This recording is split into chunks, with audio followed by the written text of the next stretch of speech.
졸전을 거듭하며 아시안컵 4강전에서 탈락한 대한민국 대표팀을 이끌었던 클린스만이 결국 임기를 다 채우지 못한 채 조기 경질된 후 이와 관련한 후폭풍이 끊임없이 이어지고 있습니다.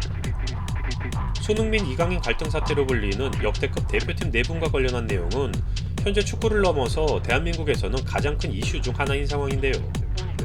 하지만 해당 사건은 물론 현재 대한민국 축구 국가대표팀의 수준을 경기력 측면뿐만 아니라 내외적으로 논란의 중심에 서게 한 장본인은 누가 뭐라고 해도 정몽규 대한축구협회장이라고 볼 수 있습니다. 최근 클린스만에 대한 비난과 함께 자신에 대한 국민들의 여론이 심각해지자 정몽규는 클린스만의 선임 과정에 대해서 벤투 감독과 동일한 선임 절차를 거쳐서 뽑은 결과라고 주장한 바가 있었습니다. 하지만 이미 날라버린 클린스만이 독일 매체인 슈피겔과의 인터뷰를 통해 정몽규 회장과의 관계, 그리고 어떻게 한국 축구 대표팀을 맡게 됐는지를 공개해 논란이 되고 있습니다. 2017년 U20 월드컵에서 인연을 맺게 된 두 사람은 2022년 벤투 전 감독이 사임한 후 다시 만나게 됐는데, 클린스만은 인사처럼 한국 대표팀을 맡아줄 감독을 찾느냐라고 농담식으로 말했는데 정몽규는 이를 진지하게 받아들였고 결국 클린스만에게 연락해 이와 관련해 논의했다는 것입니다. 다시 만난 자리에서 클린스만은 스트레스 받지 말고 오래 알고 지낸 사이니까 해본 말이니 관심 있다면 연락해달라라는 취지로 말했다는데, 몇 주 뒤 실제로 정몽규에게서 연락이 왔고 결국 한국 대표팀 감독을 맡게 됐다고 합니다.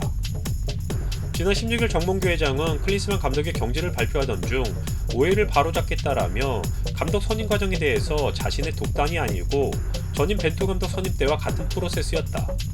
61명에서 23명으로 좁힌 뒤 마이클 밀러 전력강화위원장이 5명을 인터뷰했다.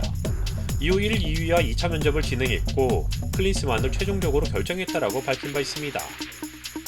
하지만 이번에 공개된 클린스만의 인터뷰에 따르자면 결국 클린스만의 농담 한마디가 유명세를 원했던 정몽규 회장을 심쿵하게 그를 대한민국 대표팀 감독의 자리에까지 이끌었다는 것인데요.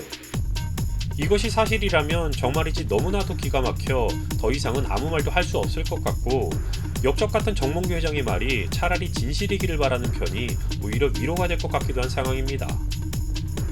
한편 시민단체인 서민민생대책위원회라는 곳은 지난 13일 정몽규 회장에 대해 강요, 업무방해, 업무상 배임 등의 혐의로 경찰청에 고발했고 현재 서울 종로경찰서가 수사에 착수했다고 하는데요. 서민위에 따르면 정몽규 회장이 협회 관계자들의 의견을 무시한 채 클린스만을 임명한 건 강요에 의한 업무 방해이며 감독 자질에 대한 국민적 의구심에도 해임을 주저한 건 직무유기이다. 클린스만을 해임하지 않았을 때 2년 반 동안 지불할 금액이 550만 달러, 계약연봉 220만 달러인데 정 회장의 일방적 연봉 결정에서 비롯됐다면 이것은 업무상 배임이다라고 지적했습니다. 서민위는 이와 함께 클린스만 전 감독, 축구협회 김정배 상금 부회장과 황보건 본부장을 명예훼손, 출판물 등에 의한 명예훼손, 업무방해 혐의로 추가 고발하기도 했는데요. 하지만 이들에 대한 실제 법적 조치가 있을지는 확신하기 어려운 상황입니다.